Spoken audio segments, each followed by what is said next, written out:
trying to advocate with my work, my dissertation and talk, is how can we get past just kind of accepting what is marketed to us as, what PETA does. This is a cruelty-free vegan shopping guide. All you have to do is buy these particular products that are marked as cruelty-free, and you don't have to think any further about your work, about your being as a human being to alleviate suffering. Because all you have to do is use your dollars to buy what we have advocated or labeled as cruelty-free. So how do we get beyond that? How do we get to the point where we can start thinking critically about what does it even mean when particular social justice movements are actually commodified? What does it mean, such as, when I say commodified, what does it mean that I'm being marketed and I have to be an ethical consumer and I have to consume? The mere fact that I have to consume, what does that mean in a capitalist world where everything is actually focused around profit? So my work is to get people to think more critically about, okay, I've just been introduced to animal rights. I want to do my part. I want to alleviate animal suffering. How can I do that in a way that is not tunnel vision and does not just kind of focus on individual, like alleviating individual racism, individual acts of speciesism? How can I get to the point where I understand it at the structural level and not just bank on or hope that buying or consuming will end it all? How can I get beyond that? How can I actually start even questioning capitalism and consumerism itself? And how can I actually start getting organizations like PETA, who have a lot of clout, to really understand that how they promote animal rights, animal liberation, they do it. I think they've alleviated a lot of suffering, but how can we get to the point where they actually start focusing, what does it mean to be a first world privileged consumer? I'm talking about PETA based in USA. What does it mean to actually advocate social justice for animals without thinking critically about what it means to buy commodities, vegan commodities that come from the exploitation of millions of largely non-white racialized human beings in the world? So that's basically what I wanted to leave people with, and I'm not sure if I have enough time for questions or comments. I was hoping that if you have more questions, I'm very open to actually, in the next month, I should be submitting my dissertation, and that will be actually available, the chapter that I'm talking from, which is, it's like about 60 pages I tried to condense, to get you to think more critically about, I want to be an anti-speciesist, and I want to think critically about how social justice is marketed to me from PETA, and what does it mean for PETA, PETA to actually, not question its own role as an organization that advocates consumerism, vegan consumerism, as the way to achieve animal rights justice without looking at where those commodities come from.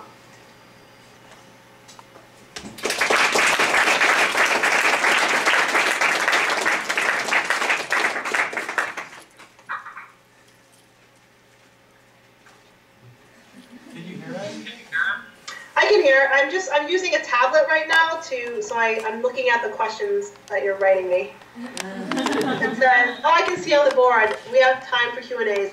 Yeah, I have time for questions.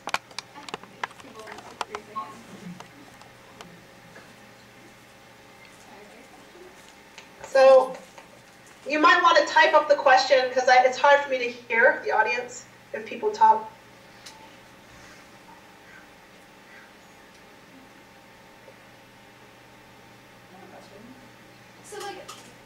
Cocoa, for example, that's labeled fair trade, is that often does that often not really mean anything, or how much weight does that label really have?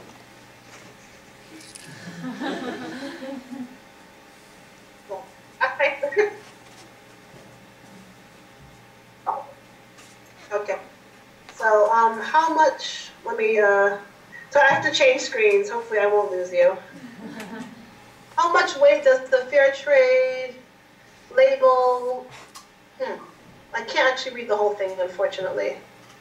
Can you actually repeat it to me? How much weight does the fair trade label have for commodities like cocoa? Okay. So this is what's interesting, because my fair trade dream was crushed.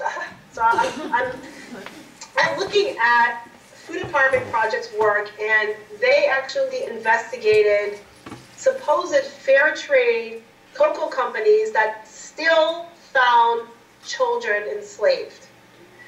So I think fair trade is pretty good when I compare it to all the other ethical marketing schemes.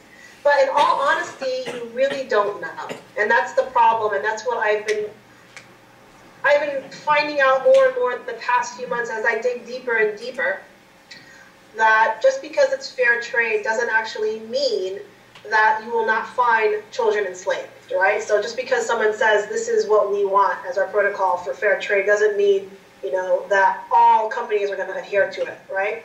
So Food Empowerment Project found children enslaved on places that were supposed to be fair trade. In addition to that, there's a lot of attention being given to the fact that just because it's fair trade doesn't mean the indigenous communities want to even be part of any type of ethical capitalism.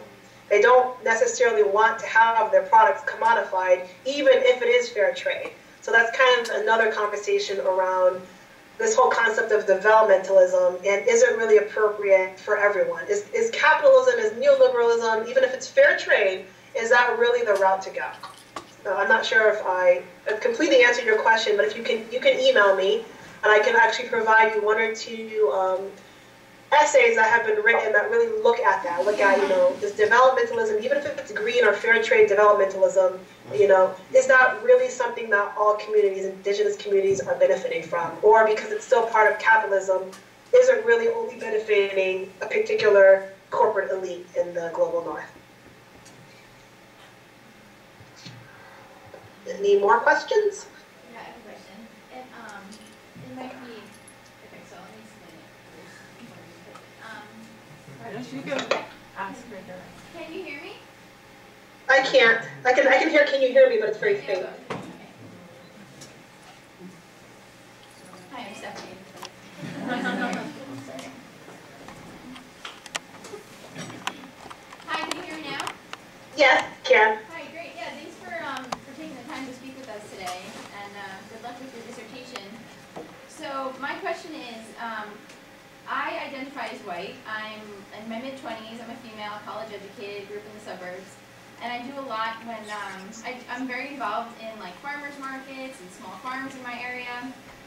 And so recently I attended a workshop that was led by this really phenomenal woman who's doing work in the South Bronx, and she's black, and she was talking about how to like spend less money, and how to, in terms of, and how to, like what you're talking about, like spending less, and, or not spending less, but consuming less. Consuming less, and ways to do that. So she was talking a lot about like coupons and things like that, but in her argument, it didn't have, it was all about how to consume, how to be a better consumer.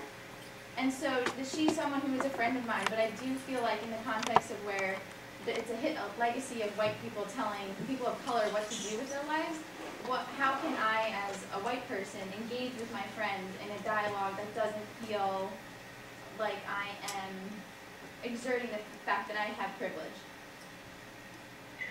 Okay, I actually don't have a clear answer because I get this question a lot. Let me just cough. I'm getting over a cold, sorry.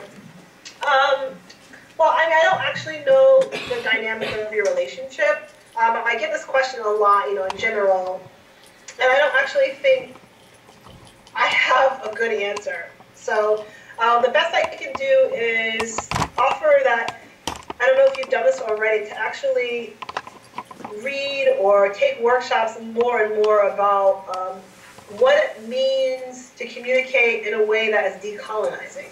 So it's not just white folk. It is most people who have been born and raised in a white settler nation. Like I myself had to decolonize how I communicated. You know, how can I communicate in a way that is not based on white supremacist values, based on colonial ways of thinking. So if you just kind of keep on doing that, I always also offer to people that having these conversations with friends that or family that are not necessarily from the same privileged point of view, it's not going to be easy. Like the mere fact that there's a struggle means that transformation is happening. So I always go in and say, you know, if something that the other person says offends you, or if you don't understand it, what's worked